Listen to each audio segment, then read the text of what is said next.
Students, कैसे हैं आप? उम्मीद करता हूँ अच्छे होंगे। आज हम स्टार्ट कर रहे हैं क्लास 12th का फिजिक्स का पार्ट 9। चैप्टर 1 चल रहा है वैद्युत आवेश तथा क्षेत्र। जो आज पहली बार इस वीडियो को देख रहे हैं तो वो मेरे पहले पार्ट से वीडियो देखनी स्टार्ट कर लें, जिससे कि उन्हें सब कुछ समझ में आ जाए, क्योंकि मैंने स्टेप बाय स्टेप आपको पार्ट के बारे में समझाया है। ठीक है, तो आज जो हमारा टॉपिक है वो स्टार्ट करना है सतत आवेश वितरण। तो समझाना चाहूंगा सतत आवेश वितरण क्या चीज है। अभी तक हमने वैद्युत आवेश के बारे में जो पढ़ा वो इस तरीके से पढ़ा कि हमें एक बिंदु पर आवेश निकालना होता था। जब एक बिंदु पर आवेश निकालना है तो हमें कूलाम के नियम का पालन करना होता है, कूलाम का नियम लगाना होता है। ठीक है, अब अगर एक बिंदु को छोड़कर सपोज एक बिंदु पर किसी इस बिंदु आवेश की वजह से दूसरे बिंदु आवेश पर हमें आवेश निकालना है, बल निकालना है, तब कूलाम का नियम लगता है। और कूलाम के नियम में क्या होता है, F बराबर 1/4 pi epsilon not Q1 Q2 upon R square. ठीक है, और E बराबर हो जाता है Q अपॉन R स्क्वायर। ये फॉर्मूला था। ठीक है, अब यहाँ पर कूलाम के नियम को ना लेकर हमें क्या लेना है कि ऐसी कंडीशंस बतानी है जिस कंडीशंस के अंदर एक बिंदु को छोड़कर किसी और आकृतियों पर अगर हमें आवेश निकालना हो। जैसे पहला होता है हमारा रेखीय आवेश वितरण। समझे इसे, रेखीय आवेश वितरण, कि अगर हमें एक बिंदु पर ना निकालकर किसी रेखा में, रेखा का मतलब हो सकता है कुछ आयताकार चीज हो, ऐसी चीज जो कि समतल को प्रदर्शित कर रही हो। कोई पट्टी हो सकती है, कोई छड़ हो सकती है। सपोज हमने कहा एक ही छड़ थी। ठीक है, इस छड़ पर आवेश है और इस छड़ पर आवेश होने के लिए क्या है, प्लस आवेश हो जाएगा कि प्लस आवेश है इस छड़ पर। ठीक है, तो इस छड़ पर प्लस आवेश है, तो आवेश को हम रिप्रेजेंट करते हैं Q से। और छड़ की अगर हमने लंबाई ले ली क्या है, L, छड़ की लंबाई हमने L ले ली। ठीक है ना, तो हमें जो रेखीय आवेश प्राप्त होगा वो क्या होगा, उसे बोलते हैं रेखीय आवेश घनत्व। क्या बोलेंगे, रेखीय आवेश घनत्व। और रेखीय आवेश घनत्व को हम जो प्रदर्शित करते हैं लैम्डा से प्रदर्शित करते हैं। किससे प्रदर्शित करते हैं, लैम्डा से। और लैम्डा बराबर जो फॉर्मूला होगा वो होगा Q upon L, Q upon L। ठीक है, ये इसका क्या हो जाएगा, फॉर्मूला। तो हमें पता चला पहली चीज कि अब तक हमने जो यूज किया बिंदु आवेश, और बिंदु आवेश की वजह से अगर हम वर्क कर रहे हैं तब हम कूलाम के नियम का इस्तेमाल करते हैं। लेकिन जब हम किसी आकृति पर निकालते हैं, किसी कोई पर्टिकुलर आकृति पर अगर हम आवेश निकाल रहे हैं, आवेश का वितरण कर रहे हैं, तब हमें तीन तरीके से इसे वितरित करना होता है। एक रेखीय आवेश वितरण, दूसरा होता है क्षेत्रीय आवेश वितरण, और चौथा होता है आयतनीय आवेश वितरण। ठीक है, तो इनमें पहले तो हम ये समझ ले रहे हैं कि इनमें घनत्व जो होता है, बच्चे कंफ्यूज हो जाते हैं कि एक जगह घनत्व लैम्डा भी होता है, एक जगह घनत्व सिग्मा भी होता है, और एक जगह घनत्व रो भी होता है। तो ये तीनों घनत्व हैं। तो ये तीनों घनत्व कहाँ कहाँ यूज होते हैं। अगर लंबाई में कोई चीज दे रखी है, लंबाई का मतलब रेखा में दे रखी है, लंबाई में दे रखी है, तो हम लैम्डा यूज करते हैं। और लैम्डा के लिए फॉर्मूला हो जाता है Q अपॉन इसके जो लंबाई है वो अपॉन में आ जाएगी। ठीक है, इसका अगर मात्रक निकालना चाहेंगे, मात्रक क्या होगा, कूलाम का Q का मात्रक होता है कूलाम। ठीक है, और लंबाई होती है मीटर, तो इसका मात्रक हो जाएगा कूलाम प्रति मीटर, यानी कि क्या लिख सकते हैं इसे, कूलाम प्रति मीटर। ये इसका हो जाएगा मात्रक। ठीक है, तो ये हमें पता चला रेखीय आवेश वितरण के बारे में। ठीक बच्चे, दूसरे नंबर पे आता है क्षेत्रीय आवेश वितरण। क्षेत्रीय आवेश वितरण क्या होता है, रेखीय का मतलब जो रेखा में है, यानी कि छड़ हो गई, कोई धातु हो गया, कोई पतली चादर हो गई, उस पर अगर आवेश निकालना है तब हम रेखीय आवेश का वितरण देखते हैं। अब हमें देखना है क्षेत्रीय। क्षेत्रीय का मतलब हो गया क्षेत्रफल। अगर हमें कोई चीज दे रखी है, कोई चादर दे रखी है, रेखीय का मतलब हो गया एक पतली सी लंबी सी चीज, और क्षेत्रीय का मतलब हो गया जैसे कि हमारा ये बोर्ड है, इस बोर्ड पर अगर अब हमें आवेश देखना है तो इसके अंदर हमें क्षेत्रफल होगा। इस क्षेत्रफल पर जैसे plus plus plus plus plus plus plus plus plus इस तरीके से आवेश दे रखे हैं, और इन आवेशों के बाद हमें इस पर निकालना है घनत्व। ठीक है, तो कैसे फाइंड करेंगे घनत्व को? यहाँ पर उसे निकालने के लिए हमने सपोज ये जो आवेश है उसे क्या करा, Q है। ठीक है, और इसका जो क्षेत्रफल है वो क्षेत्रफल हमने मान लिया A है। कितना है क्षेत्रफल? A है। तब क्षेत्रीय आवेश घनत्व, इसको हम रिप्रेजेंट करते हैं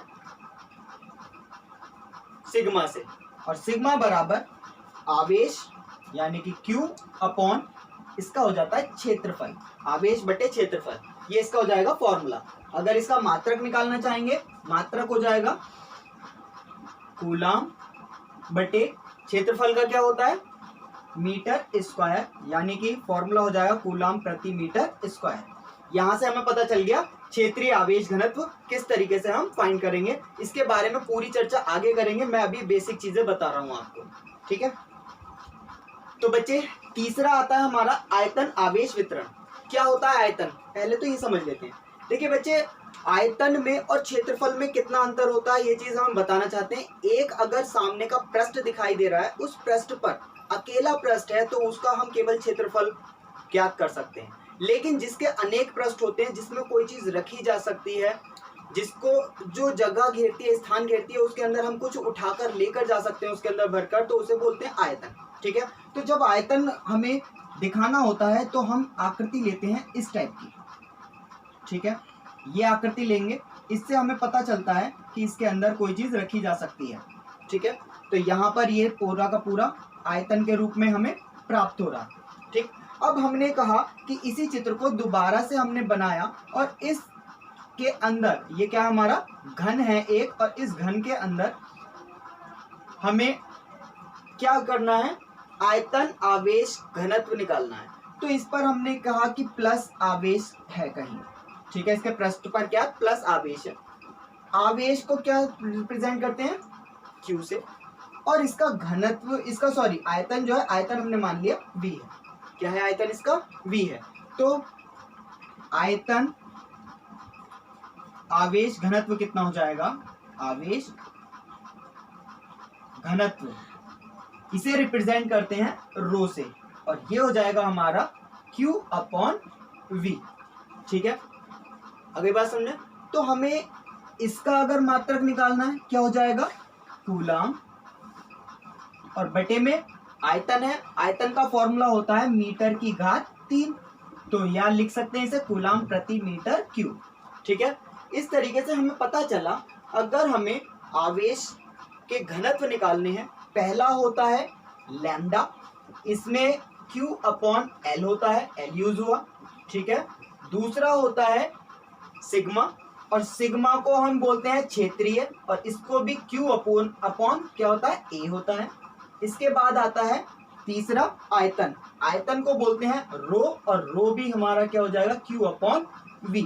इससे हमें ये पता चला कि ये तो तीन चीजें हैं, ये हमें बता रही हैं कि ये लंबाई के रूप में निकालना है, एक रेखा के रूप में लैम्डा आएगा, क्षेत्रफल के रूप में सिग्मा आएगा, और रो जो आएगा वो आएगा आयतन के रूप में। ये तीनों घनत्वों का अंतर हमें पता चला।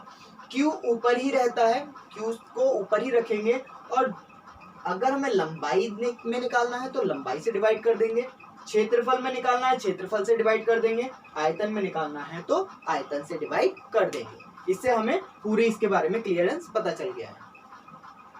बच्चे अब पढ़ते हैं वैद्युत फ्लक्स के बारे में, बहुत इंपॉर्टेंट है, बहुत ध्यान से समझना। वैद्युत फ्लक्स होता क्या है? देखिए, वैद्युत फ्लक्स एक आवेश जो होता है, आवेश का क्षेत्र, हमने आवेशित क्षेत्र बताया था आपको पिछली वीडियोस के अंदर। अगर किसी समतल पृष्ठ से वैद्युत बल रेखाओं की जो संख्या गुजरती है, लंबवत गुजरने वाली वैद्युत बल रेखाओं की जो संख्या होती है, उसी को हम बोलते हैं वैद्युत फ्लक्स।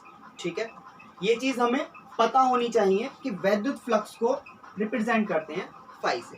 ठीक, अब होती क्या है, ये सपोज हमारे पास वैद्युत क्षेत्र है। क्या है ये? वैद्युत क्षेत्र है, और इस वैद्युत क्षेत्र की दिशा हमको दे रखी है ये, ठीक है।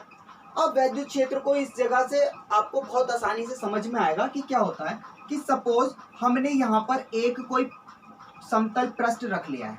ये कौन सा पृष्ठ रख लिया है? समतल पृष्ठ है, ठीक है। इस समतल पृष्ठ में एक बड़ा समतल पृष्ठ हमने यहाँ पर रख दिया है। सपोज ये हमने एक और बड़ा समतल पृष्ठ यहाँ पर रख दिया, ठीक। ये दो समतल पृष्ठ हो गए।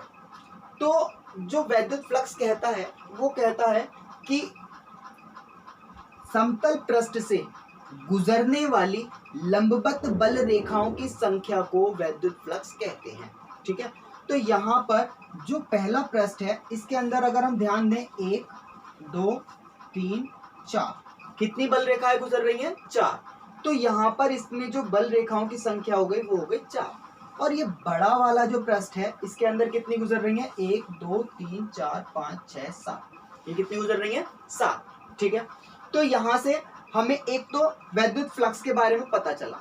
अब वैद्युत फ्लक्स जो होता है यहाँ क्या किस चीज पे डिपेंड कर रहा है? पहली चीज डिपेंड कर रहा है इसके क्षेत्रफल पर। देखो ये जो क्षेत्रफल है, इस क्षेत्रफल की वजह से ये क्षेत्रफल है, इस दोनों क्षेत्रफलों की वजह से इसमें चेंजिंग आई, ठीक है। छोटे क्षेत्रफल पर है तो कम जाएगा, बड़े क्षेत्रफल पर है ज्यादा जाएगा। बात आ रही है समझ में? तो इसका मतलब जो वैद्युत फ्लक्स होता है वो अनुक्रमानुपाती होता है किसके? क्षेत्रफल के। और क्षेत्रफल को यहाँ पर हम एस से डिनोट करते हैं। किससे डिनोट करते हैं? एस से। तो पहली चीज हमारे पास आती है कि जो वैद्युत फ्लक्स है वो अनुक्रमानुपाती होता है क्षेत्रफल के, और क्षेत्रफल हो गया एस। पहली चीज समझ में आई। दूसरी चीज, अगर हम एक और आकृति बना लें और उस आकृति के अंदर हमने क्या किया कि बल रेखाओं की संख्या को हमने क्या कर लिया? बढ़ा लिया। बल रेखाएं बढ़ा ली और बहुत सारी बल रेखाएं कर ली। तो बहुत सारी बल रेखाएं होने के बाद हमें क्या पता चलता है कि बताया था हमने पहले कि जितने बल रेखाएं समीप होंगी उतना मान ज्यादा होता है वैद्युत आवेश का। वैद्युत आवेश का मान उतना ही अधिक होता है। तो यहाँ से अगर हम एक और पृष्ठ की कल्पना करें और इस पृष्ठ पर अगर हम वैद्युत बल रेखाओं की संख्या बढ़ा दें तो यहाँ से वैद्युत आवेश बढ़ जाता है। तो मीन्स क्या है कि वैद्युत आवेश भी इस पर फर्क डालता है। तो यहाँ से पता चलता है दूसरी चीज कि फाई जो है वो अनुक्रमानुपाती होता है वैद्युत आवेश का, और वैद्युत आवेश को रिप्रेजेंट करते हैं ई से। किसे रिप्रेजेंट करते हैं? ई से। तो यहाँ से अगर हम इसे इक्वेशन नंबर फर्स्ट लिखें और इसे इक्वेशन नंबर सेकंड लिखें तो दोनों को मिलाएंगे तो क्या हो जाएगा? फाई बराबर का साइन आएगा और ये ई और एस दोनों के दोनों आ जाएंगे साथ में। क्या आ जाएंगे? साथ में। तो वैद्युत फ्लक्स जो होता है वो होता है फाई बराबर ई एस, ठीक है। वैद्युत आवेश और गुणा क्षेत्रफल, ये इसका फॉर्मूला होता है। अब अगर हम क्या करें, कोई इसके अंदर हम इस आवेश को थोड़ा सा टेढ़ा कर दें, ठीक है, और आवेश इस तरीके से बहने लगे, इसकी बल रेखाएं इधर से आने लगे और ये बल रेखाएं जब इधर से आएंगी तो यहाँ से जो लाइन जा रही है इन लाइनों के साथ ये थीटा डिग्री का कोण बनाएंगी। कितने का कोण बनाएंगी? थीटा का। तो ये जो थीटा का कोण बनाती हैं, इस थीटा के कोण से हमें पता चलता है कि पहले बता चुके हैं हम कि अक्ष पर एक होता है क्षैतिज घटक, एक होता है ऊर्ध्वाधर घटक। तो क्षैतिज घटक जो होता है उसको हम कॉस से रिप्रेजेंट करते हैं, कॉस थीटा से, और ऊर्ध्वाधर घटक को साइन थीटा से रिप्रेजेंट करते हैं, ठीक है।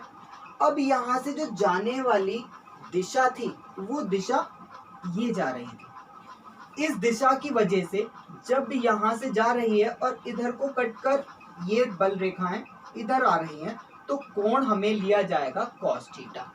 क्या कोण लिया जाएगा? Cos theta. तो यहाँ से अगर कुछ बल रेखाएं गुजर जाती हैं इस पृष्ठ के लंबवत ना होकर, पृष्ठ को टेढ़ा कर दें और उससे लंबवत ना होकर थोड़ा सा किसी और एंगल पर कर दें, यानी कि एंगल चेंज कर दिया जाए, तब हमें फाई बराबर ई एस और साथ में आ जाता है कॉस थीटा। ये इसका नेक्स्ट फॉर्मूला हो जाता है, ठीक है। मैं समझता हूं आप समझ पा रहे हैं इस चीज को कि ई बराबर फाई बराबर ई एस कॉस थीटा। ये हमारा कब होगा? जब हमें किसी एंगल पर मुड़ा हुआ नजर आएगा। अगर एंगल नहीं दे रखा है तो हमारा होगा फाई बराबर ई एस। तो बच्चों, आज आपने इस क्लास के अंदर सीखा कि किस तरीके से अगर हमें सतत वितरण करना है तो किस तरीके से करते हैं, रेखीय, क्षेत्रीय और आयतन पर। ठीक है। उसके बाद हमने आपको वैद्युत फ्लक्स के बारे में बताया। ठीक। अब जब बिंदु पर हमें आवेश निकालना होता था, कूलाम के नियम का पालन करते थे, कूलाम का नियम लगाना होता था।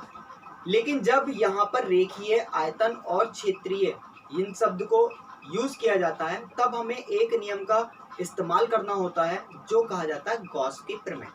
गॉस के नियम का पालन करना होता है। अब नेक्स्ट वीडियो में मैं समझाऊंगा आपको गॉस थ्योरम के बारे में। गॉस थ्योरम आप अच्छी तरीके से समझ पाएंगे उसके अंदर। तो अगर वीडियो अच्छी लगी हो, लाइक कीजिए, कमेंट कीजिए, शेयर कीजिए, और अगर समझ में ना आई हो तो दोबारा देखिए, कमेंट बॉक्स में मुझे बताइए। तब तक के लिए गुड लक।